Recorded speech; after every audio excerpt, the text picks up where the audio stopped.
This video is powered by the pros at Pascal Air Plumbing and Electric. Arkansas owned, Arkansas operated. GoPascal.com. Darrell about to run through a wall, man. I'm listening to that after the game, and I bet you got those fellas inspired after that. Welcome in. Good morning, good morning. How's everybody doing this morning? Man, we're good. We're good. I got JT in Hot Springs asking me if you can still throw down a tomahawk dunk. Can you still do that, man? Or a little past you? In my dreams. In my dreams. In my dreams. There's one person. There's one thing that has never been beaten, and that's Father Time. That's what Tommy always says. Well, we appreciate you waking. Speaking of time, man, we appreciate you waking up early with us at 6:30 this morning. I know that you're in. Now, let me get this right. You're at Elkins, right? I'm at Elkins. I work there. I teach. I've been teaching and coaching for, gosh, I don't know how long, but I work with I just teach there, but basically I work with John Lucas and one of the top Nike AAU programs in the country, and I have the ability, and I'm blessed to work with some of the best young men as far as athletic ability in basketball, and have great families and do outstanding academically. I know Central Arkansas has been a hub for Real Deal on the Rock and a lot of quality basketball players. You think about Pine Bluff and the King Con Classic, but I mean, Northwest Arkansas has really grown its basketball. How have you seen that transform the last few years, Dale? Not just with AAU ball and EYBL, but also in the high school ranks as well. Well, I mean, I pretty much pay attention to the high school ranks nationally because of what I do, and there are a lot of great players that come out of Arkansas that are playing across the country at the college level. There was a time where, you get one or two players out of Arkansas, you get, 6 or 7 maybe out of Texas, but that trend has definitely changed. Everything's come from New York, Chicago, all the East Coast areas as far as the hotbed of high school basketball. That has definitely changed. Central part of the United States, Texas, Arkansas, Louisiana, Georgia, Alabama. That is pretty much becoming the hotbed of basketball if you just look at who's playing in the tournament right now.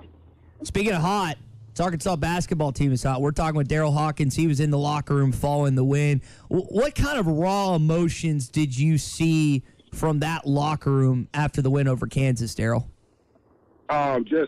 You saw a bunch of passionate young men who, you can definitely tell that they feel like this is the team they probably should have had back in December. These guys were picked early in the year to do some amazing things, but some injuries happened because, I don't need to go through that. You all know what that is. Mm-hmm. But I think getting a couple of people back at the right time, and I think they gave much opportunity for these guys to kind of mesh together. The reason the win was so big Saturday was because they faced adversity for the first time as that unit together. A lot of pressure on, a lot of things like that, and you saw the heart that they have. And that's something that you're not going to be able to tell if the team has heart or toughness until they're faced with that adversity at that point at that time. And you saw all that emotion come out in the locker room because they had accomplished something that, just was huge. It was against the number one team in that bracket, which was Kansas. It was a great basketball team, an outstanding basketball team. Darrell, I know you're a Texas guy, and there's 2 young men that have been huge for this team, and Anthony Black and Jordan Walsh, both from Texas. I know Jordan played at Lit Prep, and then Anthony from Duncanville and also Coppell. What have you thought about those 2 individuals, and how important do you think kind of the state of Texas is for Arkansas basketball when you look at you and some other great players that have played for the Razorbacks? Well, I mean, when you talk about the state of Texas as far as basketball, it gets overshadowed by football, which, of course, football is football. That's just the way it is. Mm-hmm. But the coaches that have realized the talent in Texas have put teams in a position to be conference champions and do well in the NCAA. But it's no doubt that Texas, the Dallas area, the Houston area, like I said, as far as the AAU goes, Jermaine O'Neal has an outstanding program. John Lucas has an outstanding program that I am currently with. There's just so much talent in Texas, and for Arkansas, Texas, anybody trying to compete in the SEC, the Big Ten, or whatever you want to call it, the Big 12, which I believe the SEC and the Big 12 are the best conferences in college basketball today, you better get some players out of Texas or you're not going to be able to compete. Darrell, you have the unique vantage point as a senior to play with Scotty and Corliss when they were both freshmen. Now, there's a really good chance that AB's gone as a projected lottery pick. Jordan is still a projected draft pick, maybe second round at this point. But what kind of maturation process did you see from Scotty and Corliss from kind of when practice first started towards the end of the season, maybe the connections with AB, Nick, and Jordan as well? Well, the similarity is the injury. You know, people don't realize that Corliss was hurt. When Corliss came, he was playing, we had a good chemistry and everything going, but Corliss got hurt, I believe, after the second game that year. Broken foot, right? I believe we upset Memphis at home.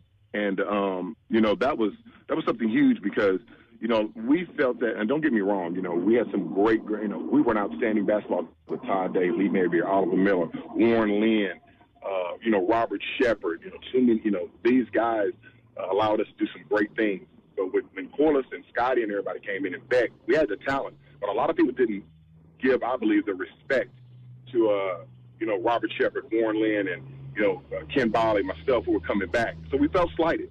And, when those guys came back, as far as showing us what they could do, it made it great. And so we had a chance to get back together when Corliss's foot came together, and we started meshing around the same time that these guys are meshing.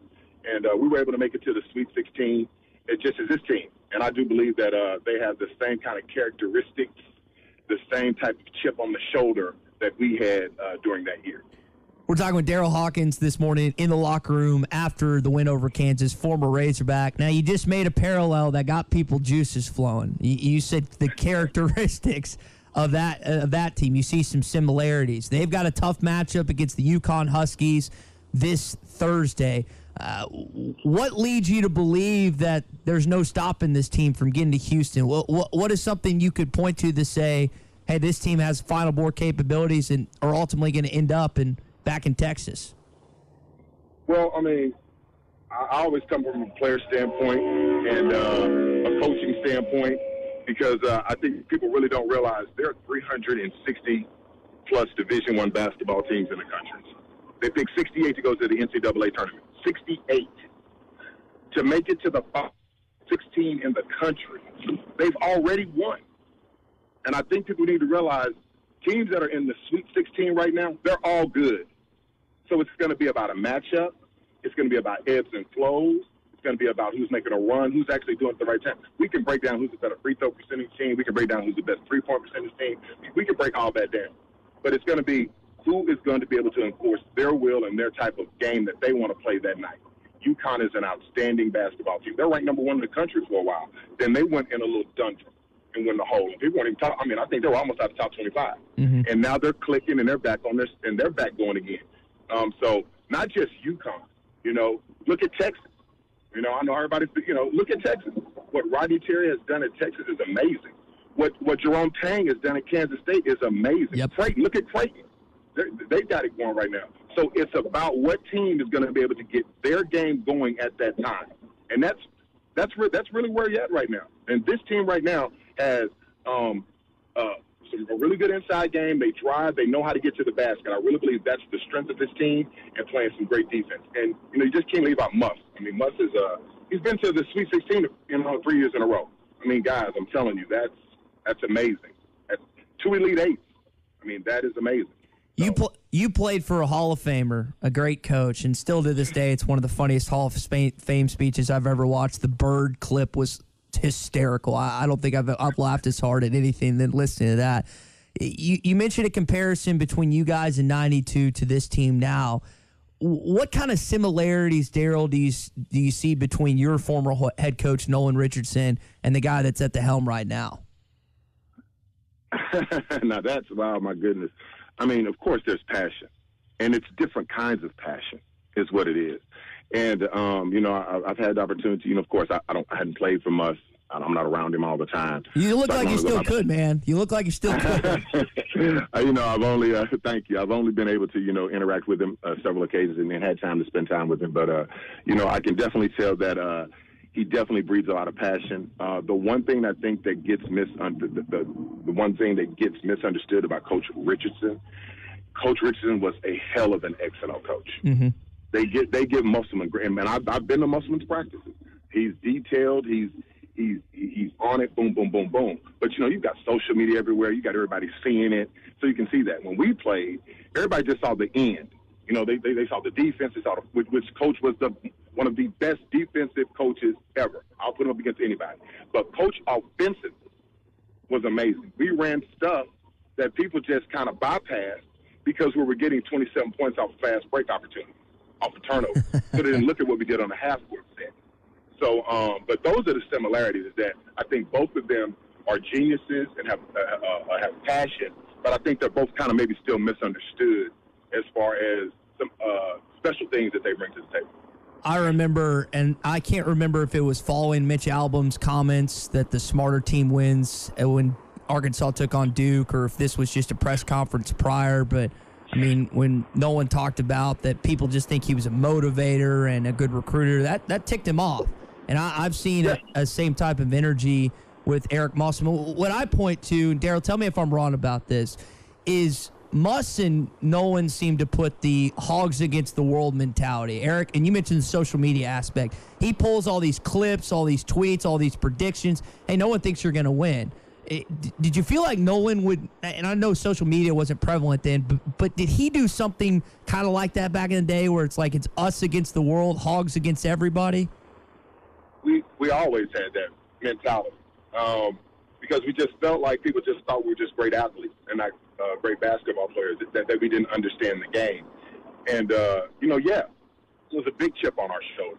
I mean, when we knew we were good, but wanting to be great, wanting to be champions, Coach Richardson, like I said, he's the only person that won a national junior college championship, an NIT championship, and an NCAA championship. He's the only person that's ever done it.